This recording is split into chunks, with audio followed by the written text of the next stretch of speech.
Hello everyone, this is Professor Rita Pavde, lecturer at Department of Electronics and Telecommunication, NIT Polytechnic, Nagpur. I welcome all for today's lecture on Chapter 2, that is Programming Using Embedded C. And in today's lecture, I am going to discuss about timer and counter program using embedded C. The course outcome for this course as use embedded C programming language to maintain embedded system. It means by using different embedded C programming language, we can develop different application based on embedded system. The CO and the PO mapping shows like that. The chart shows CO and PO mapping. There is CO, that is CO2, which is nothing but a use embedded C programming language to maintain embedded system, and this CO getting mapped with the PO 1, 2, 3, 4, 5, 6, 7, 8, 9, 10. Then this CO is mapped for the PO2, PO3 and PO4 at the highest level, while for the PO5 and PO6 it is getting mapped at the medium level. Like this, PO8, 9 and 10.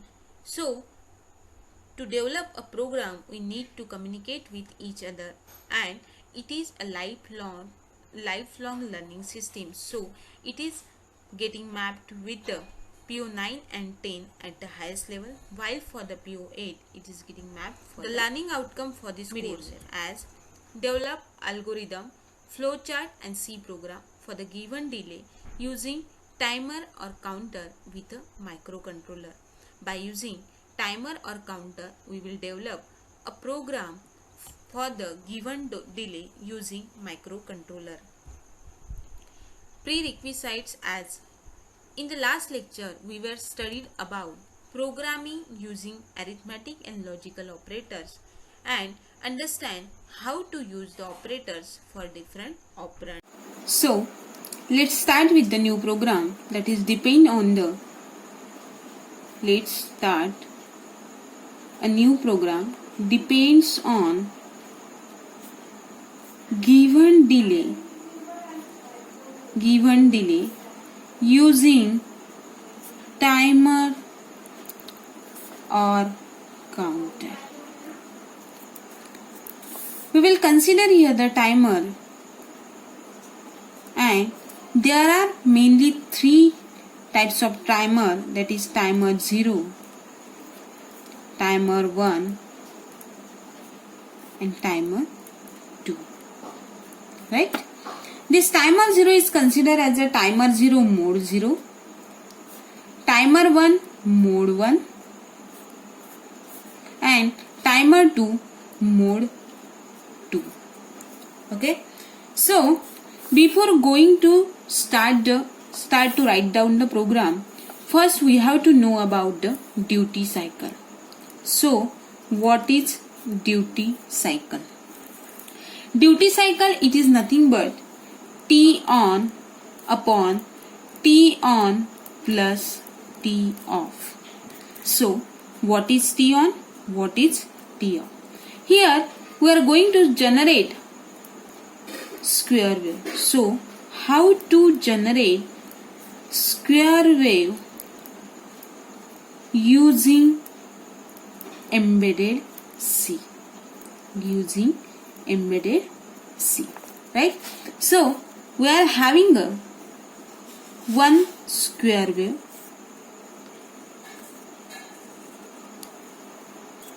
This is a square wave, and this is nothing but your T on and this is your T off. Clear? So, from this point to this is a one complete cycle. One complete cycle. Clear? So, the duty cycle, it is find out by using this T on and T off. So, here the program, what is the program? The program is nothing but your write a program write a program to generate square wave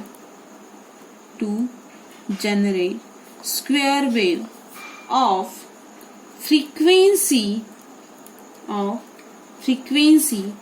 5 kilohertz on pin 3.5 of 89C51. Here we have to use timer 1 mode 1 to generate delay. ठीक है, यहाँ पे आपको क्या करना है, delay generate करना है. अभी डिले कैसे जनरेट करना है, तो first of all we have to assume crystal oscillating frequency.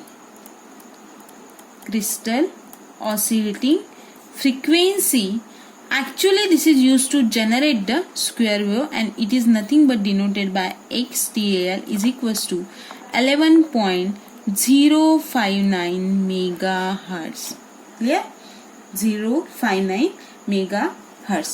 अभी मुझे इसमें इसको कन्वर्ट करना है, तो मैं इस फ्रीक्वेंसी को कैसे लिखूंगी, मैं कंसीडर करूंगी XTAL is equals to 11.059 megahertz divided by 12. So what is 12? It is a number which denotes machine cycle.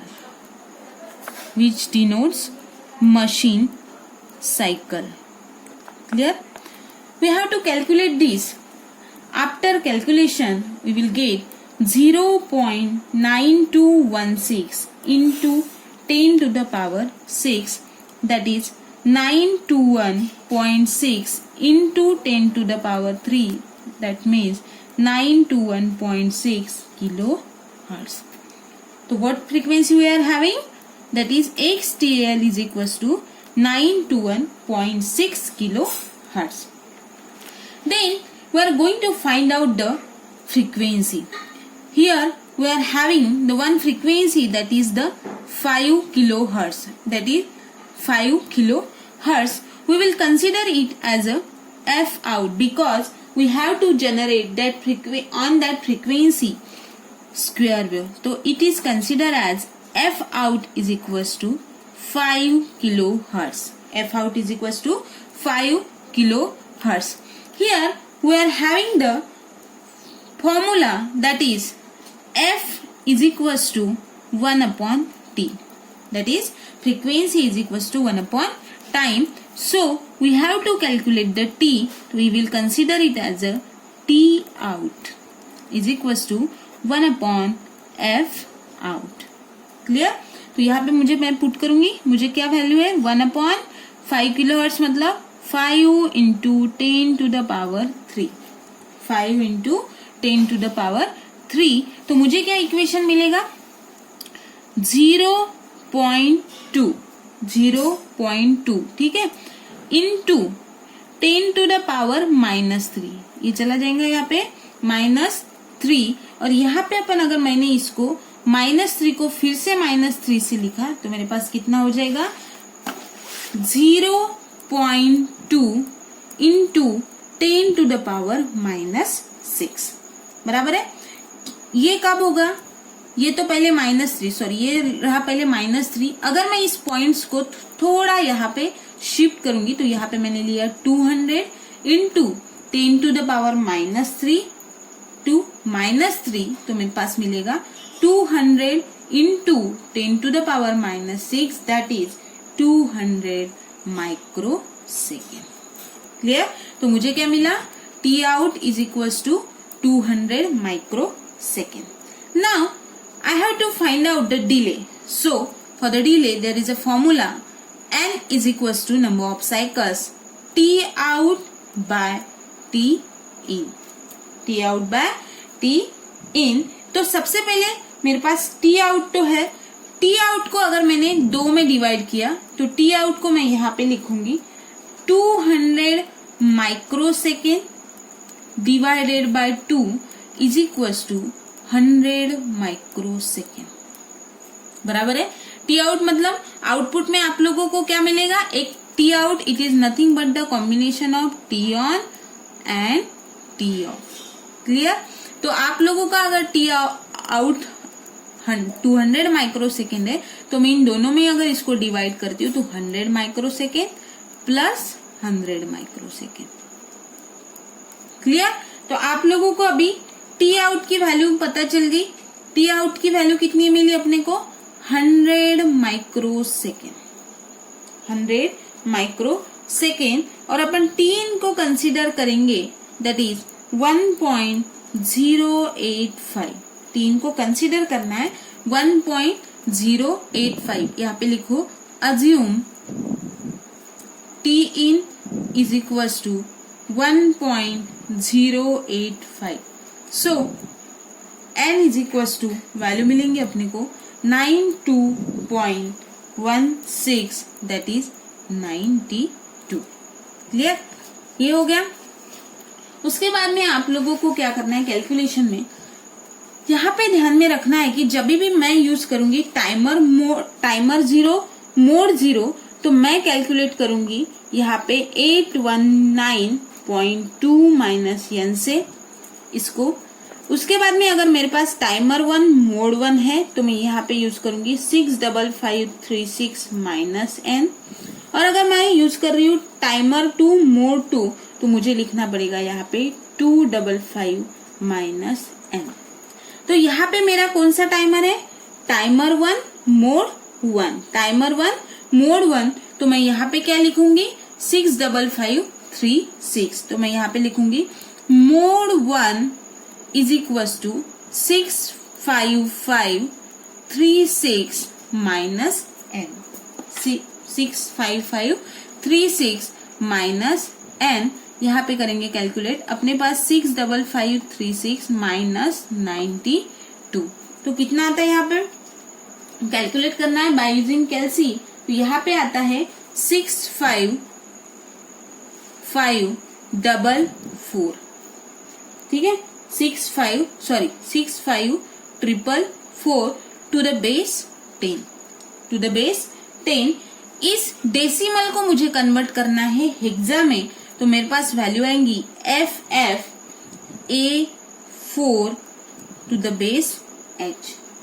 इसमें से मैं इस वैल्यू को लूंगी highest timer that is denoted by TH और इसको मैं कंसिडर करूंगी TL that is lower timer. अभी लिखना है मुझे प्रोग्राम को कैसे लिखेंगे।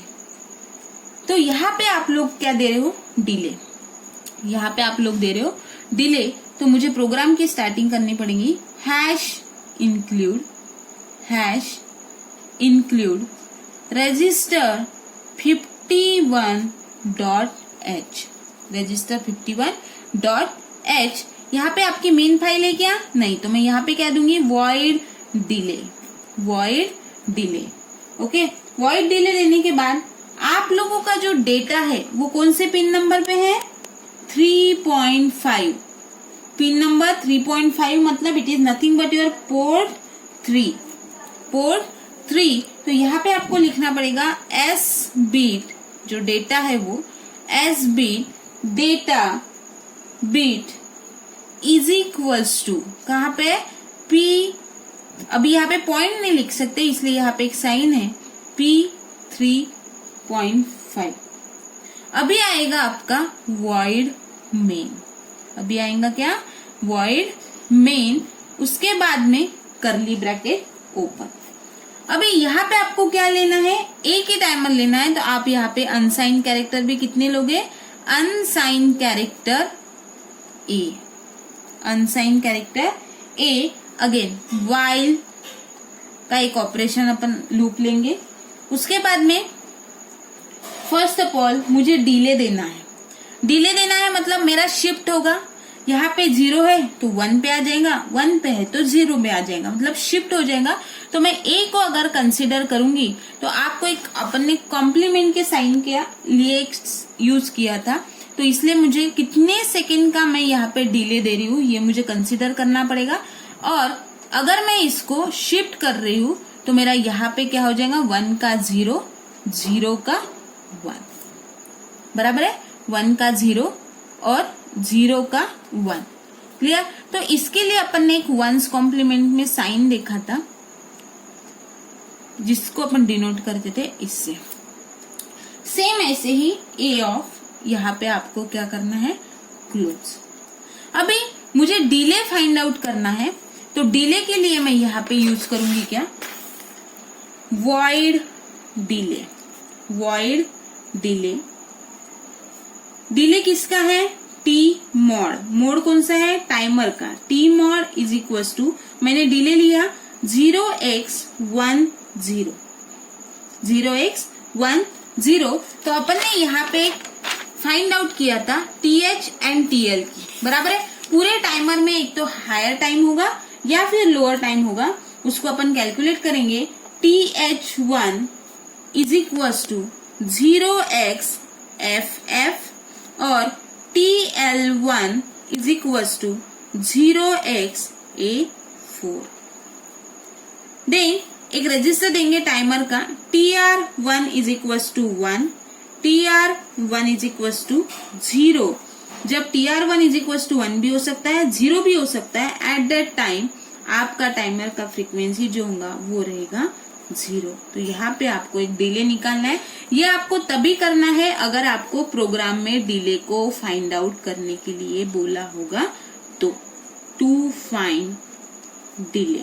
और अगर ये नहीं बोला है तो you can solve this program up to this. Okay, so this is a program for generating the square wave of frequency 5 kilohertz on pin 3.5 of 89C51. Use timer 1 mode 1 to जन। अगर यहाँ पे टाइमर 0 मोड 0 होता तो अपन कौन सा use करते थे, ये वाला। वही अगर टाइमर 2 मोड 2 होता तो अपन यूज करते थे ये। I hope everyone understand how to generate square wave using embedded C. This lecture summarizes as different modes of timers. In this lecture, we have discussed about different modes of timers and program using timer mode to generate square wave with a given delay and frequency. Thank you so much for listening the lecture. In the next lecture, we will study about programming with embedded C using serial communication port. Thank you so much.